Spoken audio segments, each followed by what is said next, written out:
القلوب إلى الحبيب تميل، ومعي بذلك شاهد ودليل. أما الدليل إذا ذكرت محمدا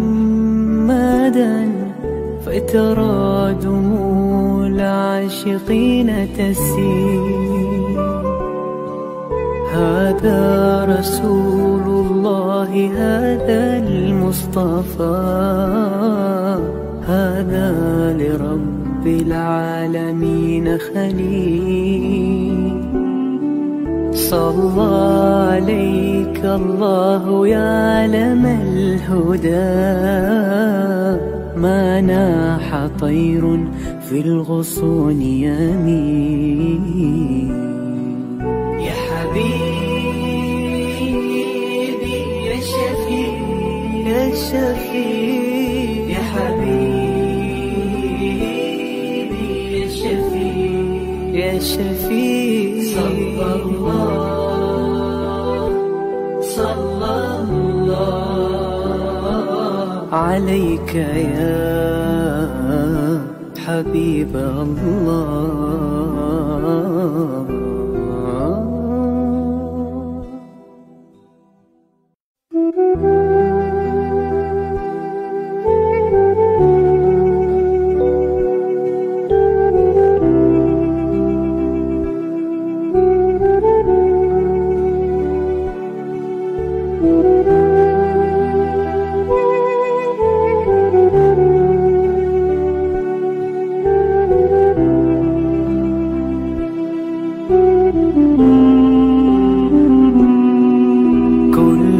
القلوب إلى الحبيب تميل، ومعي بذلك شاهد ودليل.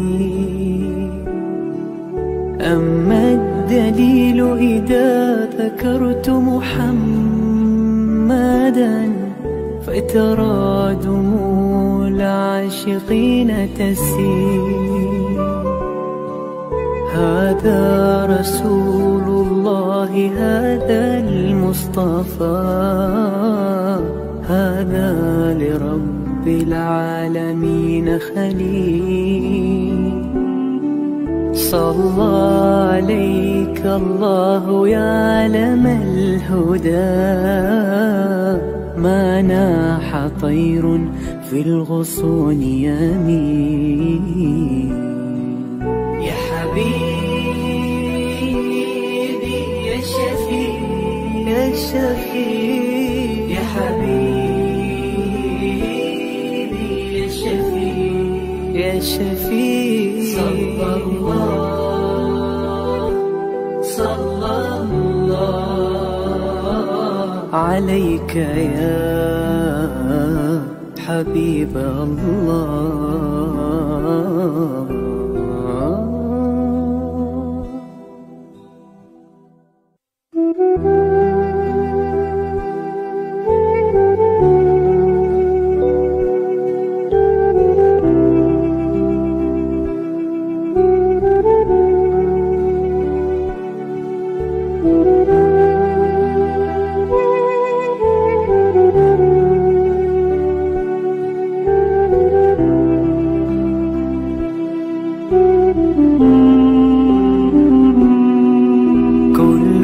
القلوب إلى الحبيب تميل، ومعي بذلك شاهد ودليل. أما الدليل إذا ذكرت محمدا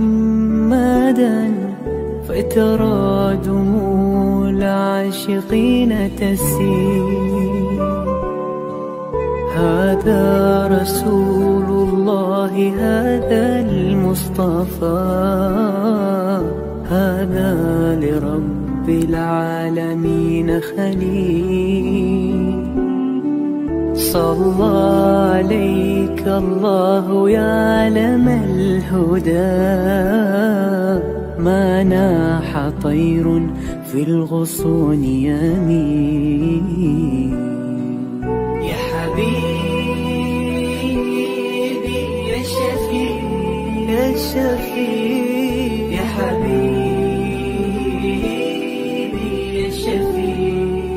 شفيع صلى الله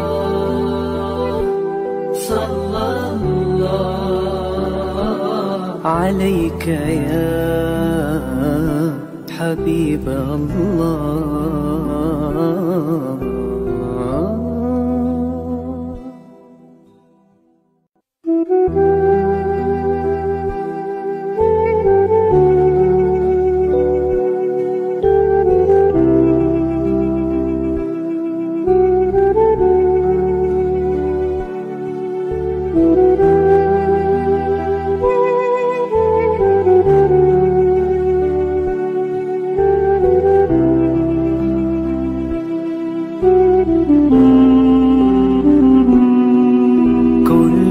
القلوب إلى الحبيب تميل ومعي بذلك شاهد ودليل. أما الدليل إذا ذكرت محمدا فترى دموع العاشقين تسيل. هذا رسول الله هذا المصطفى هذا لرب العالمين خليل. صلى عليك الله يا علم الهدى ما ناح طير في الغصون يمين. يا حبيبي يا شفيع يا شفيع يا حبيبي يا شفيع يا شفيع صلى الله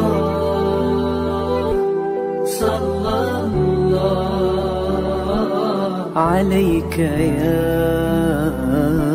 حبيب الله.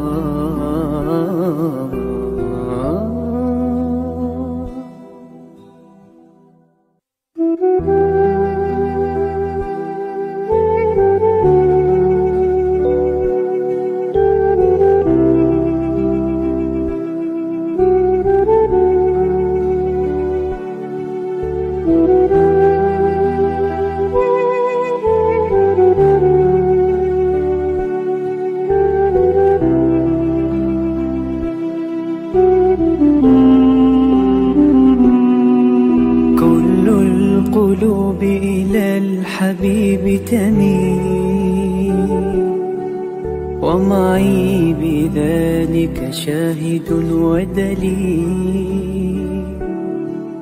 أما الدليل إذا ذكرت محمدا فترى دموع العاشقين تسيل. هذا رسول الله هذا المصطفى هذا لرب العالمين خليل. صلى عليك الله يا علم الهدى ما ناح طير في الغصون يمين. Yayasan Sabahat sedang mengusahakan pembinaan Komplek Anjung Sulul Khatimah yang dipaparkan dalam skrin sekarang ini. Yang kedua ialah tentang buku yang saya tulis, ada 3 serangkai buku yang boleh didapati sekarang. Dan yang ketiga ialah FMCC atau First Move Syarikat Center, iaitu sebuah taska yang mengambil pelajar-pelajar atau anak-anak dari umur 2 bulan sampai 4 tahun. Yang ketiga ialah Telegram, di mana saya minta teman-teman para penonton menghimpunkan seluruh tenaga yang ada, pemikiran yang ada untuk kita mendaulatkan Islam, insya-Allah. Tuan-tuan, seluruhnya ini kalaupun ada imbuhannya, semuanya kita masukkan dalam tabung Anjung Sulul Khatimah. Minta tuan-tuan dan puan menderma, minta tuan-tuan menginfak, minta tuan-tuan melakukan apa saja bagi kita merealisasikan program Komplek Anjung Sulul Khatimah. Assalamualaikum warahmatullahi wabarakatuh. Alhamdulillah nahmaduhu wa nasta'inuhu wa nastaghfiruh wa na'udzu billahi min syururi anfusina wa min sayyiati a'malina. May yahdihillahu fala mudilla lahu wa may yudlilhu fala hadiya lahu. Asyhadu an la ilaha illallah wa asyhadu anna Muhammadan abduhu wa rasuluh. Allahumma salli wa sallim ala sayyidina Muhammad wa ala alihi wa sahbihi wa dhurriyyati ajma'in. Subhanaka la ilma lana illa ma 'allamtana innaka antal alimul hakim. Wa la haula wa la quwwata illa billahil aliyyil azim. Amma ba'd. Para penonton yang hormati sekalian, alhamdulillah kita jumpa lagi tuan-tuan. Kita jumpa lagi buat sekian kalinya.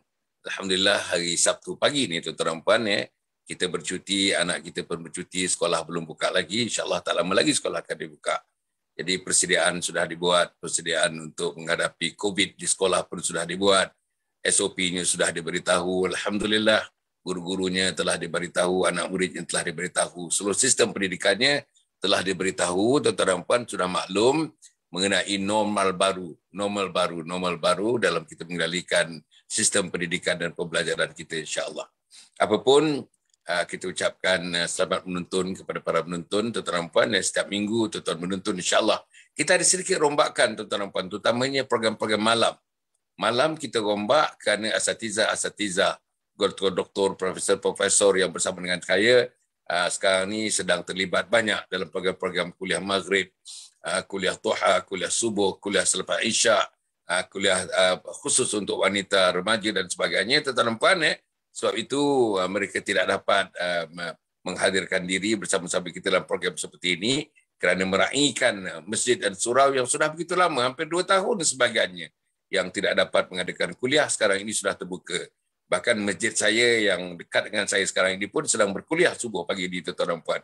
Masjid Al-Ghufran di pinggir Taman Tun Dr. Ismail. Para penonton dan mati sekalian, insya-Allah untuk yang di pagi ni, program pagi ni, saya dah bagi tahu kepada Ustazah Cinta Maudah bahawa jika sekiranya saya ada program-program waktu subuh ni, kuliah subuh di mana-mana pun tuan-tuan, sama ada online, sama ada kata physical, in person, maka kita bagi di situlah jadi kita maklumkan seminggu sebelum tu kita maklumkan program sedemikian dan kita tangguhkan dulu program dengan Ustazah Maudah ini insya-Allah. Jadi begitulah mungkin kita selang-seli dan sebagainya. Tetapi apapun program dengan Ustazah Cinta Maudah ini akan terus berjalan tuan-tuan. Bergantung selang-selinya kepada sama ada saya ada kuliah subuh, ada kuliah duha dan sebagainya pada hari Sabtu ini insya-Allah.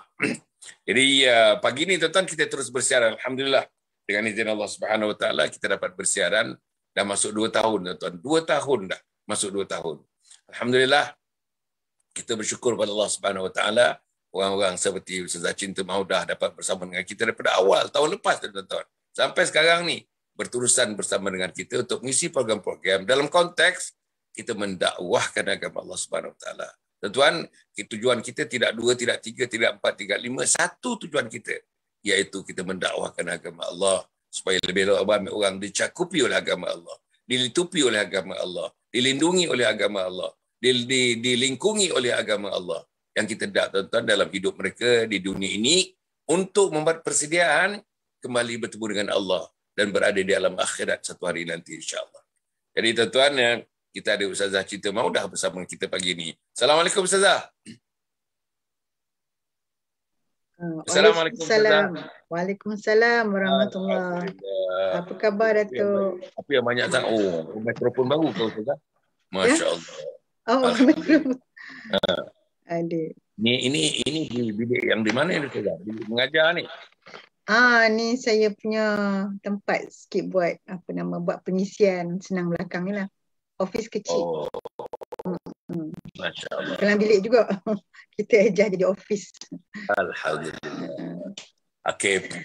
Ustazah, agaknya apa yang kita nak bincang pada pagi ni Ustazah? Saya teruskan. A'udzubillahi minasyaitonirrajim. Bismillahirrahmanirrahim. Alhamdulillahirabbil alamin. Wassalatu wassalamu ala asyrafil anbiya wal mursalin wa ala alihi washabihi ajma'in. Alhamdulillahilladzi nahmaduhu wa nasta'inuhu wa nastaghfiruhu wa na'udzu billahi min syururi anfusina wa min sayyiati a'malina. May yahdihillahu fala mudilla lahu wa may yudlil fala hadiya lahu. Asyhadu an la ilaha illallah wa asyhadu anna Muhammadan abduhu wa rasuluh. Subhanaka la ilma lana illa ma 'allamtana innaka antal alimul hakim. Rabbi shrah li sadri wa yassir li amri wahlul 'uqdatam min lisani yafqahu qawli amma ba'd. Alhamdulillah. Jadi terima kasih kepada semua hadirin, sahabat-sahabat, tuan-tuan dan puan yang sudi bersama pada pagi ini untuk membincangkan berkenaan isu pendidikan. So tadi bincang-bincang dengan Datuk hari ini mengambil kira perbincangan usrah kami lah. Adik-beradik malam tadi setiap Jumaat kami buat perjumpaan online Datuk. Buat baca Yasin ramai dan ada tazkirah. So kebetulan malam tadi habis sesi tu kami tinggal geng-geng perempuan je. Dalam last pun hak lelaki-lelaki dah keluar. Kami membincangkan masalah expectation Datuk. Expectation tu macam satu pengharapan yang kadang-kadang menyebabkan mak bapak ni hampa. Dia ada mengharap 1000 janji gitu. Mengharap daripada anak-anak dia, daripada suaminya, daripada sahabatnya. Tapi pagi ni Datuk, kita akan fokus kepada pengharapan ibu ayah kepada anak-anak, pengharapan anak kepada ibu ayah dalam two-way communication. Itu intro Datuk, insyaAllah. Okey, para penonton ini soal pengharapan expectation ini. Tuan-tuan ada 3 manusia ibu bapa ni, jenis-jenis ibu bapa. Satu lagi very high expectation. Anak tu 13A, 15A, tak kisahlah maksimum, dia nak maksimum. Di bawah daripada maksimum tu something unacceptable to them. Ini satu jenis ibu bapa. Yang saya tahu teman-teman kita dan sahabat-sahabat kita setelah kami bercampur gaul dengan mereka berpuluh-puluh tahun tuan-tuan, saya tahu ibu bapa yang mana yang masuk dalam kategori ini. Kategori yang kedua dia tuan-tuan dan puan ialah orang yang boleh menerima kenyataan berdasarkan kepada kemampuan setelah usaha dibuat oleh anak-anak itu tuan-tuan. Kalau misalnya tak dapat 13A pun, 15A ke berapa A pun tuan-tuan dan puan, asalkan keputusannya boleh menyebabkan dia dapat melanjutkan pelajarannya lebih tinggi lagi. Misalnya kalau SPM-nya menyebabkan boleh pergi kepada asasi, boleh pergi kepada persediaan matrikulasi dan akhirnya ke universiti dan sebagainya. Kalau di bawah pada itu, susah dia mungkin nak terima. Yang ketiga, tuan-tuan, tak kisah. Ini yang ketiga, kumpulan yang tak kisah ni. Tak kisah ni tak ambil tahu langsung. Ada mak bapak, tuan-tuan, ada mak bapak. Jangan tuan-tuan terpanjat dia. Ada mak bapak tak tahu pun peperiksaan apa yang anak tu nak duduk, tuan-tuan. Dia tak tahu. UPSR ke, PMR ke, PT3 ke, SPM ke, STPM ke. Ada mak bapak yang tak kisah sampai tak tahu apa peperiksaan yang nak duduk oleh anak. Jadi tuan-tuan puan, jadi ada 3 kategori itu. Jadi yang kasih kita yang kita nak bincang ni tuan-tuan, ketiga-tiga yang kita nak bincang. Ustazah nak bincang pada pagi ni tuan-tuan, mak bapak terhadap anak-anak dan expectation anak-anak terhadap mak bapak. Apa expectation anak terhadap mak bapak? Mak bapak dapat mendoakan, mak bapak dapat bersabar, mak bapak dapat pergi kepada realiti kehidupan, mak bapak dapat memahami capability saya sebagai anak, mak bapak tidak terlalu tinggi sangat harapan, nanti mak bapak kecewa dan sebagainya. Itu harapan anak-anak. Jadi Ustazah dalam nak memulakan program ni, nama pagi ni tuan-tuan, pagi ni pun kita bersiaran sampai 7.40 tuan-tuan. Sampai 7.40 saja. Pagi-pagi ni kita bersiaran 7.40 sebab ada di antara kita walaupun hari Sabtu ni bekerja tuan-tuan . Jadi mereka bagi tahu saya, Doktor janganlah panjang-panjang sangat, kami kan nak tolak. Ada setengah tolak daripada rumah 7.30, ada setengah tolak 7.45. Jadi mereka nak mengikuti juga program ini daripada awal hingga akhir. Maka sebab itulah tuan-tuan kita mengakhirkan 7.40 pada pagi ini. Ustazah, sila Ustazah. Ustazah teruskan tadi expectation, tuan-tuan kata ada some duality of expectation. Maknanya on the part of the parent satu lagi on the part of the children satu lagi. Macam mana Ustazah? Sila Ustazah. Baik, okey. Bismillah. Terima kasih Datuk. So kita bercakap sekarang dua expectation lah. Pertama dari sudut anak-anak yang telah Datuk sebut tadi, betapa mereka ni sangat tinggi harapan. Anak-anak selalu berbicara begini kami harapkan mak bapak kami faham tentang keupayaan kami dan kemampuan kami. Jadi kita bertemu balik pagi ni bila Datuk sentuh pasal 3 jenis kategori bapa tu, kita boleh kait sekali. Maksudnya, bagaimanakah cara kita nak solusikan masalah yang menjadikan maksudnya di akhirnya mak bapak frust dengan anak-anak. Kadang-kadang bagi topik kita punya maksudnya kenapa boleh berlaku mak bapak hampa, tak suka, geram dan tak puas hati dengan anak disebabkan oleh sebenarnya puncanya mereka sendiri. So pagi ni kita tengok, kita tolak kenapa, apa punca dia, macam mana nak buat. Okay? Yang mana pertama sekali ialah jenis kategori mak bapak yang mempunyai harapan yang sangat tinggi pada anak-anak. Tanpa mengambil kira sebenarnya contoh Umi lah, Umi ada 5 orang anak. 5 orang anak ini berbeza. Datuk ada 7 kan? Ada 7. Datuk lagi banyak. 8. Jadi kita sendiri 8. Saya 5. Okey, jadi tuan-tuan puan Umi tak tahulah, mungkin ada 3, ada 2, ada seorang. Ada seorang. Kita nak kenal pasti anak-anak kita semuanya. Jadi bila mak bapak kategori pertama mempunyai high expectation yang sangat tinggi. Umi bagi contoh satu keluarga ni, anak dia, pencapaian dia, kalau kita tengok dalam keterusan sehari, dia ambil sains, aliran sains, pencapaian dia 3A, 4A, 5A. Paling tinggi 5A. Hari tu satu hari dia datang jumpa Umi, cakap, Umi saya sangat stres sebab ayah saya suruh saya jadi doktor. Sedangkan saya nak faham fizik biokimia pun tak lepas. AdMed pun selalu fail. Jadi hari-hari ayah dia tekan, stres ni menyebabkan anak dia tertekan. Tapi apa yang berlaku Datuk? Dia tanpa sedar, maksudnya ayah dia ni boleh menerima hakikat. Anak dia memang tak mau jadi doktor, tak minat jadi doktor dan tak akan jadi doktor. Dengan cara anak dia memahirkan diri dia ke arah menjadi cikgu. Dia masuk TESA dan menjadi seorang pensyarah yang berjaya sekarang.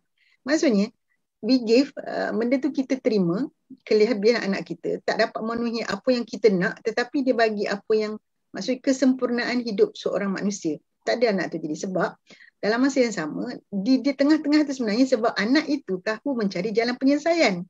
Maksudnya anak itu tak berkawan dengan orang yang tak betul, anak tu cari cikgu yang betul, anak tu cari sahabat yang betul, circle yang betul, untuk dia membina kekuatan untuk melawan arus tekanan daripada ibu bapa ini.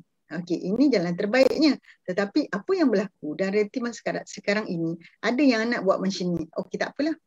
Alang-alang dia stres sangat, dia stres tu jadi belajar yang bijak tapi mengambil keputusan untuk jadi orang yang tidak bijak. Contoh apa yang berlaku. Dan satu kes yang lain pula Datuk. Seorang pelajar ni dia ketua pengawas sekolah, tapi kita jumpa dia pergi fly. Fly ni kalau dekat asrama, dia pergi buat perangai lah. Tangkap, bila dia tangkap, guru dia tengok, kamu bukan ketua pengawas So apa jawapan pelajar ini? Dia kata, cikgu, saya dah penat jadi orang baik. Bapa, ibu ayah, tolong bagi perhatian. Anak-anak ini satu peringkat berasa stres sangat-sangat, menyebabkan mereka rasa macam okey, lebih baik saya jadi anak yang tak baik atau pelajar yang tak baik daripada saya memenuhi benda yang tak kena. So insya-Allah pagi ni kita cari macam mana nak selesaikan masalah ni. Yang kedua ialah jenis parent yang menerima kenyataan. Maksudnya dia okey, ini yang terbaik. Pada Umi ini ialah yang sepatutnya kita buat. Kita tengok anak kita, sebenarnya mungkin 5 orang anak Umi, masing-masing ada kebolehan sendiri. Umi punya harapan adalah semua anak Umi sepatutnya, daripada awal cakap, Umi mengharapkan anda semua dapat jadi tahfiz, dapat hafal Quran daripada juzuk 1 sampai 30. So apa yang berlaku, yang Allah takdirkan adalah setakat ni seorang boleh lepas 30 juzuk. Yang bungsu kami sunat jadi seorang al-hafiz. Jadi Umi kena terima hakikat. Sampai satu perbincangan, anak Umi yang nombor 2 lah Datuk nak cerita. Umi hantar dia tahfiz, belajar sains dan juga jadi seorang al-hafiz, masuk sekolah tahfiz sains. Belajar sampai tingkatan 5, kemudian dia tak dapat keputusan yang sangat cemerlang. Sebab apa? Dia sembunyikan dia punya ni, dia nak memenuhi hasrat kita untuk jadi tahfiz, dan masa yang sama dia tak mampu untuk bawa sains. Okey, kemudian dia ambil, rupa-rupanya dia nak jadi seorang fotografer. So apa yang berlaku sekarang, bila kita lain, maksudnya kita adjust cita-cita seorang ibu dengan kehendak seorang anak, dia menjadi seorang fotografer al-hafiz, tapi dia tak hafal habis. Dia tak sampai 30 juzuk. Dia sampai dia kata, Umi saya setakat 18 juzuk sahaja, tapi saya akan ulang-ulang. So sekarang dia masih jadi seorang imam, dia masih jadi anak yang baik, dia masih jadi seorang yang boleh menjadi imam kalau kat mana-mana berada jadi imam. Hafalan dia masih bagus, ulang-ulang hafalan dia. Sebab apa? Sebab kita mula belajar. So sebenarnya pada Umi ialah kita kena terima kenyataan bagaimana pencapaian anak dia dan kebolehan anak kita pada ketika itu. Okay. Yang ketiga ni, kalau kata mak bapak yang jenis tak kisah ni, ini adalah kesilapan besar yang kita buat dalam pendidikan anak-anak. Umi jumpa ramai yang menjadikan atau bukan saja tak kisah Datuk, tapi menyerahkan kesalahan itu kepada orang lain. Contoh, menyerahkan kesalahan didikan anak dia kepada guru. Silap guru, kalau mak bapak pun dia bergaduh, masing-masing mempertikaikan kesilapan masing-masing. Right.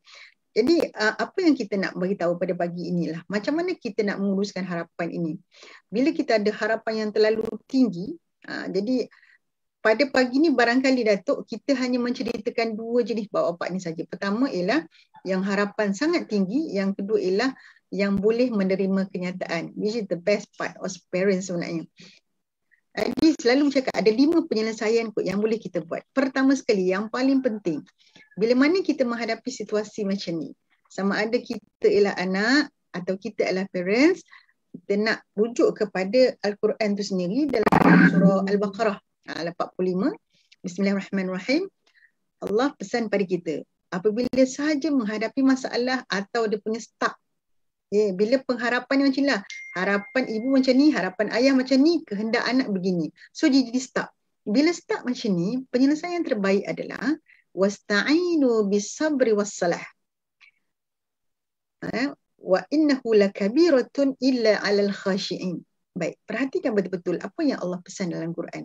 Wasta'inu bis-sabri was-salah bermaksud bersabarlah kita dengan sabar. Wasta'inu, minta pertolongan Allah dengan pertama sabar. Bagaimana nak sabar?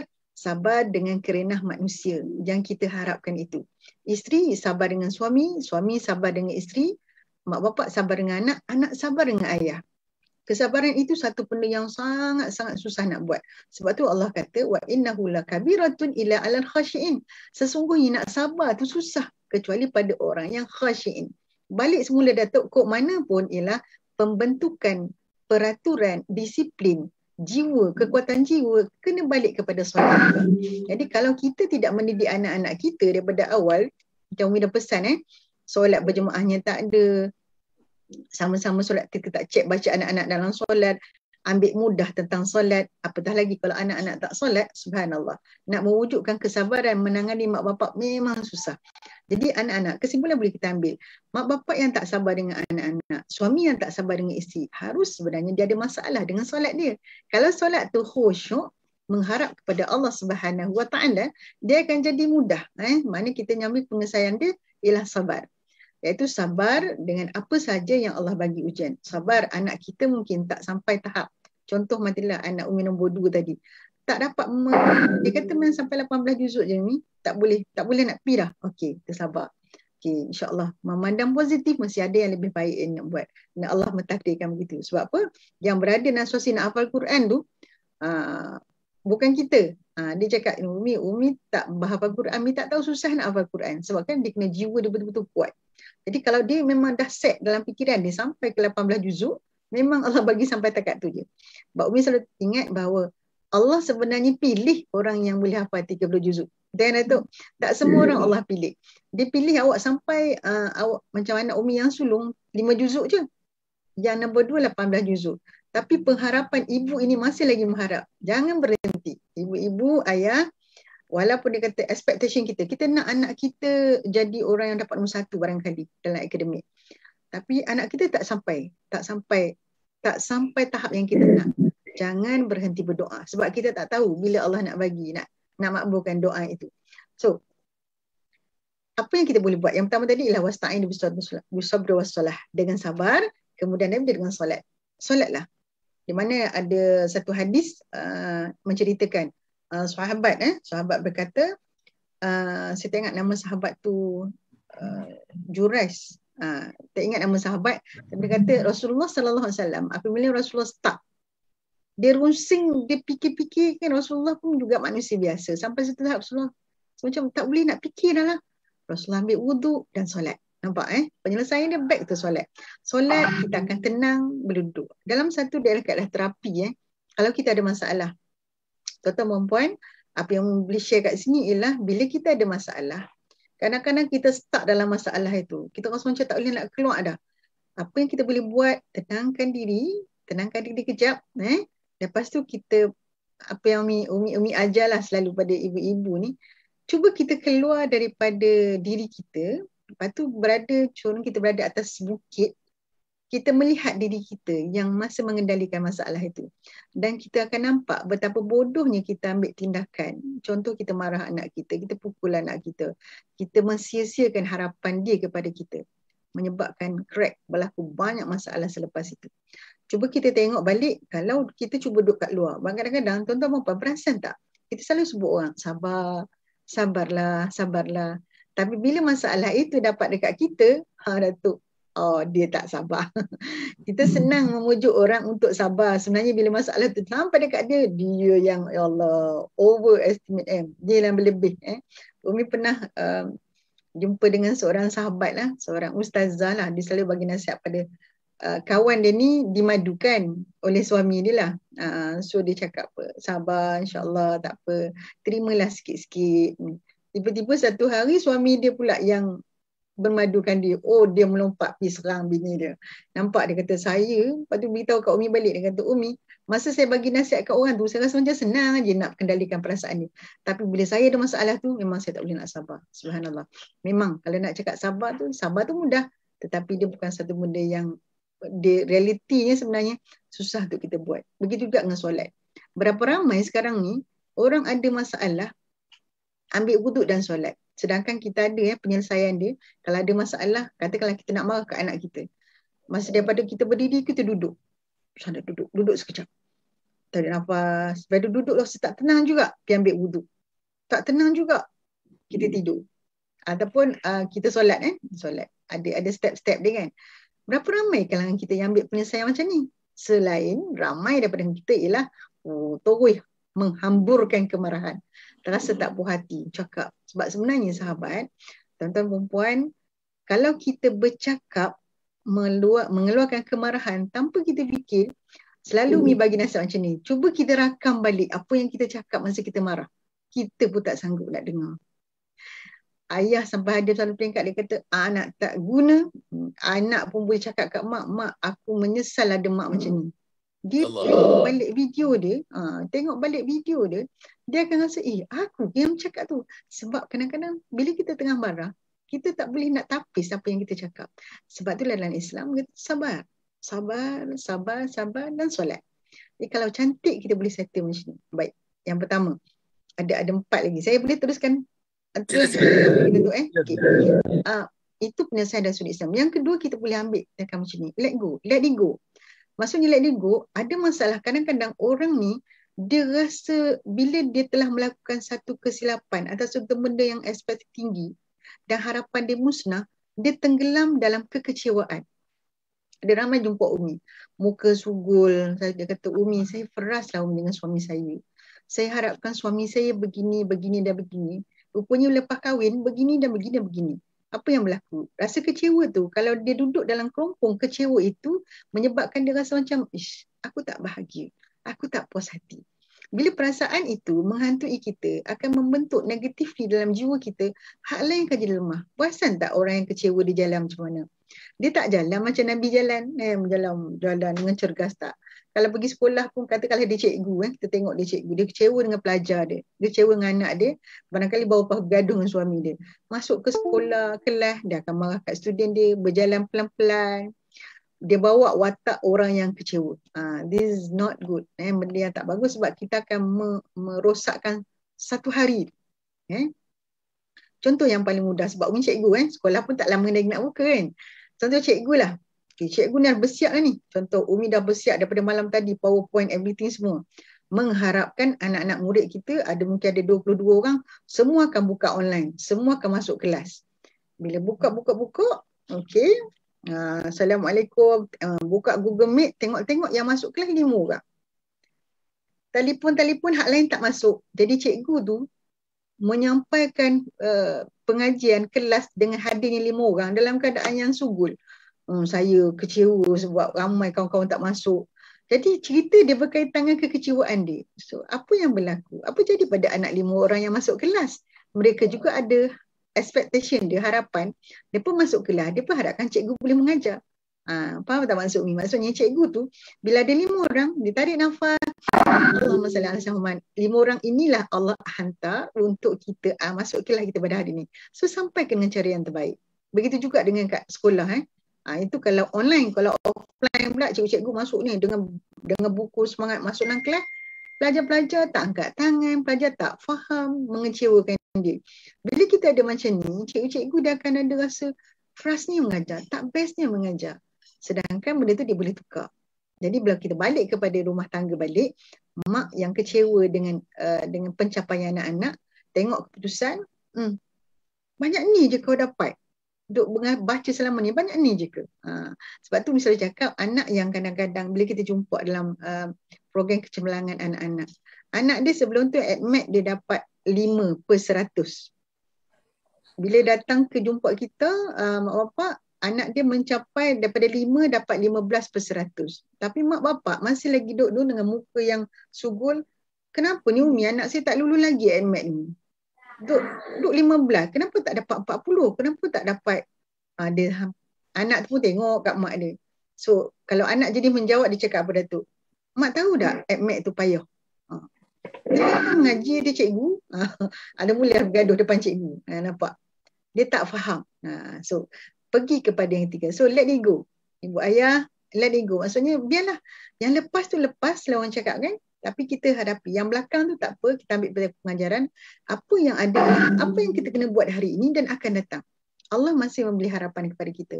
Sentiasa berharap dengan Allah, yakin dengan bantuan Allah. Yang ketiga, anak-anak, kalau ada yang dengar pada pagi ni lah, dan ibu-ibu, ayah, be yourself.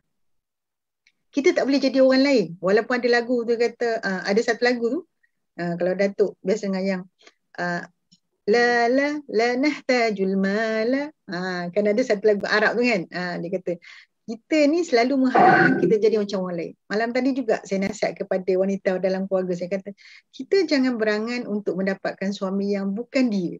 Maksudnya Allah bagi kat kita suami yang jenis, mungkin dia tak pandai masak, tak selalu bantu kita dalam dapur, tapi dia selalu tak kali dapat gaji, kitalah orang pertama dia akan bagi nafkah.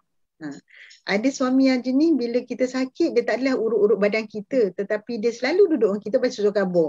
Dia duduk sebelah kita tu, baca surat khabar, tapi dia tak tahu nak picit. Jadi, syukurlah dengan apa yang ada. Bersyukur dengan apa yang ada, be yourself. Be yourself, bapak, jadi orang yang terbaik. Be yourself tu bukan bermakna kita, aku ni jenis tak erti nak tolong ni. Kita belajar. Dan manusia yang lebih baik ialah manusia yang lebih baik daripada semalam dan besok lebih baik daripada hari ni kan. Sentiasa kita baiki, belajar. Sebab itulah ilmu ini kena belajar. Ilmu psikologi kena belajar setiap hari. Tambahkan ilmu. So apa yang ibu ayah lakukan pada pagi ni ialah yang terbaik. Hari ni duduk, hari ni ada didikan anak-anak. So apa lagi yang aku kurang? Belajar lagi. Buangkan ego kita. So be yourself.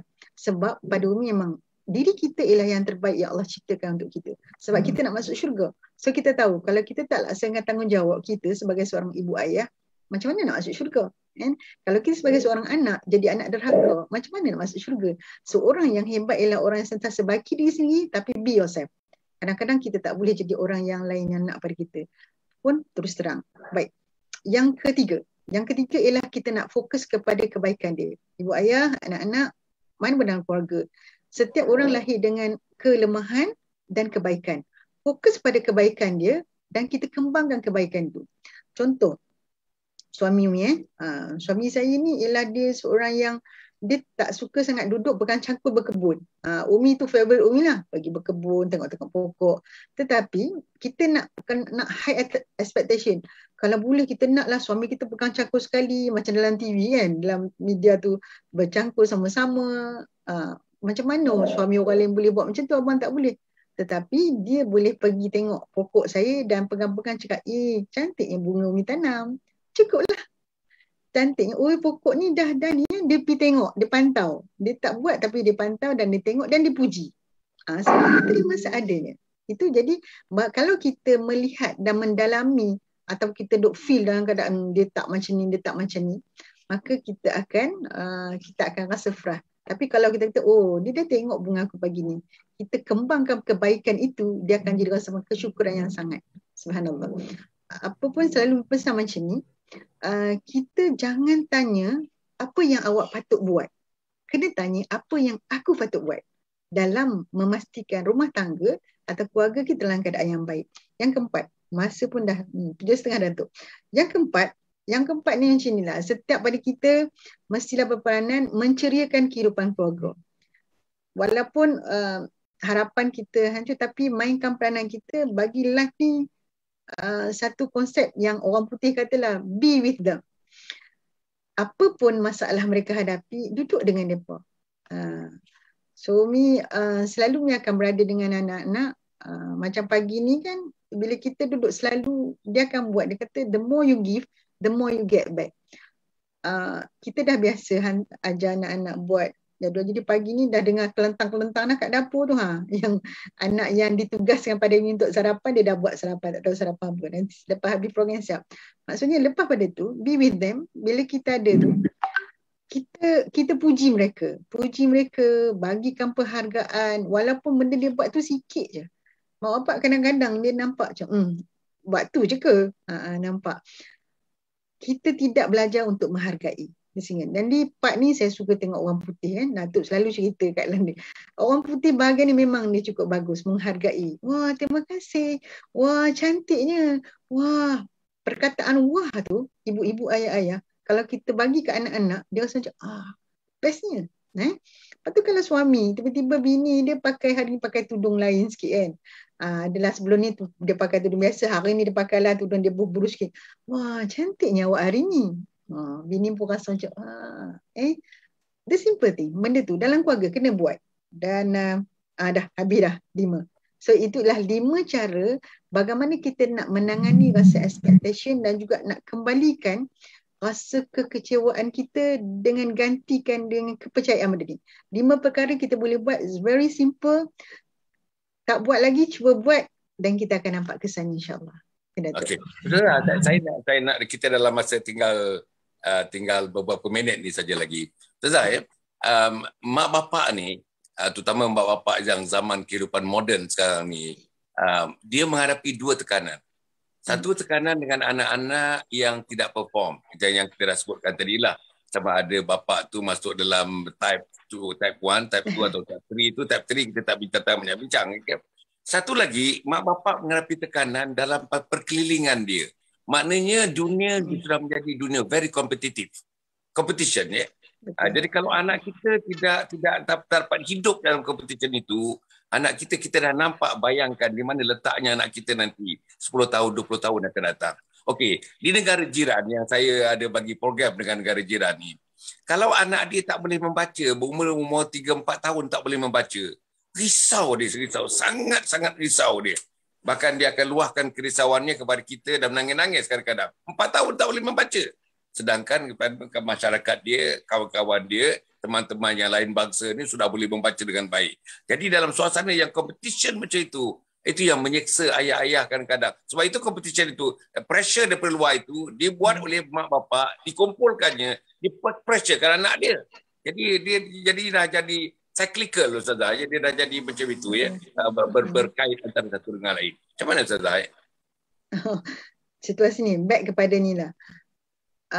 Umi bagi tahu situasi. Perasan tak Datuk? Dekat-dekat nak periksa dulu kan ada SPM, UPSR, tuition pagi, petang, siang, malam sampai anak pun pening dengan latihan kan.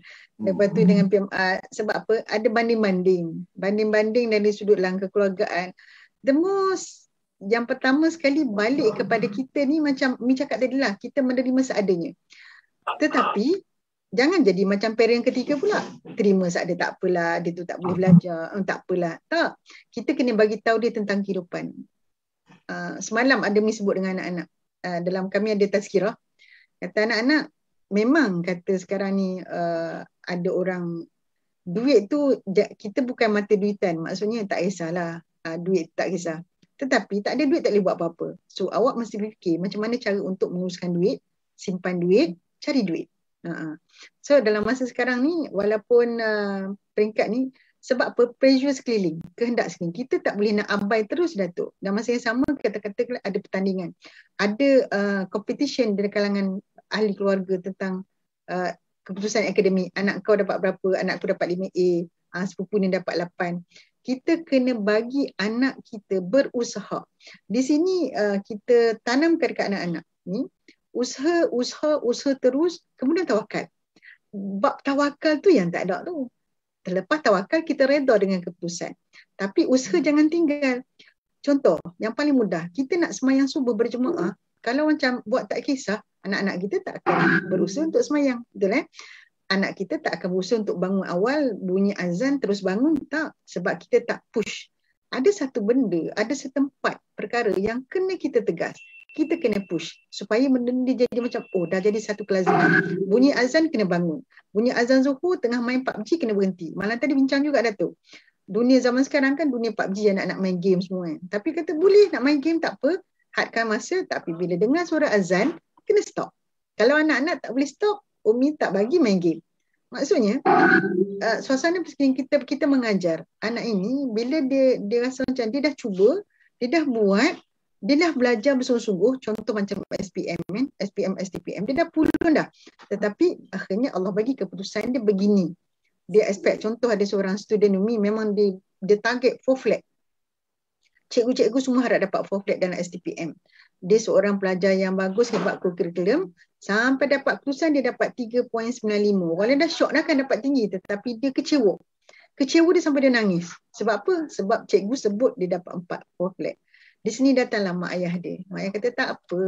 Nama budak tu Bibi. Tak apa Bibi. 3.98 ni dah semalam dah cukup bagus. Nampak? Bila mana datang pujukan, kita boleh terima harapannya begini. Sebab apa? Sebab dia dah nampak anak dia berusaha. Dia dah nampak dah pulun anak dia berusaha solatnya, kesempurnaan benda lain. Tapi akhirnya dapat keputusan macam ni, mengajar anak kita. Ajar anak kita redha dengan satu. Tapi macam kes anak kita lembab, kita pergi, bagilah apa saja. Contoh Datuk, tuan-tuan dan puan-puan, Iman nak bagi contoh anak Umi yang bongsu. Anak Umi yang bongsu, Allah bagi dia tak boleh membaca. Anak yang lain, umur 4 tahun dah boleh baca, tapi dia tak boleh baca. Kami cuba lagi jumpa bincang dengan Allahumma salli ala Muhammad, dengan cikgu-cikgu tadika. Dia kata anak Umi ada masalah bahagian minda dia, yang bongsu sekali ni. Kemudian kami hantar dia sekolah swasta. Bila masuk sekolah swasta pun sama, dia tak boleh membaca, lambat membaca. So menyebabkan keputusan ni kat belakang. Allah minta, di sini Umi minta dengan Allah. Ya Allah, ya Tuhan, tunjukkan aku bagaimana tempat yang terbagus untuk aku membentuk akhlak. Kalau budak macam ni, Datuk bayangkan, kalau tuan-tuan bayangkan kalau saya stay duduk dekat sekolah, hantar dia sekolah biasa, dia akan duduk kelas paling belakang. Paling belakang dia akan ada runtunan perasaan dia, cikgu-cikgu tekan dia, mungkin apa yang berlaku, orang tak bagi harapan kat dia. Maka waris ketika ini kena fikir, which the best. Kita kadang fikir kita tak mampu nak fikir sejauhnya, tetapi kalau minta dengan Allah, suka Min cakap, kalau ada masalah salat, dia ada masalah salat, cari penyelesaian. So apa penyelesaian terbaik? Masa tu fikir Allahumma salli alaihi, bincang dengan anak-anak nak masuk surah tahfiz lah. Dia kata nak. So daripada dia tak boleh belajar, maka dia belajar tahfiz. Sekarang ini sudah menghafal 10 juzuk. Alhamdulillah dah jadi imam bulan Ramadan. Duduk di sekolah dia, dah jadi ketua pelajar kat sekolah dia. Jadi ketua pelajar orang harapan. Allahumma salli ala Sayyidina Muhammad, dan dia boleh belajar. Dia boleh belajar walaupun dia tak cemerlang macam orang lain, tetapi dia cemerlang bahagian Al-Quran. Menjadikan dia, bila dia naik atas pentas, mendapat naik pentas, nampak diiktiraf sebagai pelajar terbaik kelas dia sebab dia dapat markah dia 100 dalam hafalan. Tidak ada kesalahan tajwid, tidak ada kesalahan fasahah, dapat 100/100 diisytiharkan. Masa tu kita tengok, bila naik atas pentas, menangis. Pasal apa? Mungkin anak ini kalau salah disalurkan, dia tak akan naik atas pentas. Tapi bila kita letak di tempat yang dia mahir, dan Allah tunjukkan tempat itu, minta dengan Allah, maka dia jadi pelajar yang bagus dekat situ. Bila macam tu, automatik dia punya kepimpinan dia, keberanian dia bercakap. Dia boleh jadi pelajar, kepimpinan pelajar sebab dia boleh bercakap dengan baik. Cuma dia tak boleh nak matematik dia tak cemerlang, bahasa Inggeris dia tak cemerlang, BM dia biasa-biasa. Tapi Al-Quran dia boleh berjauh. So ibu-ibu, expectation kita macam ni, kita harap macam ni. Tapi Allah takdirkan dia begini.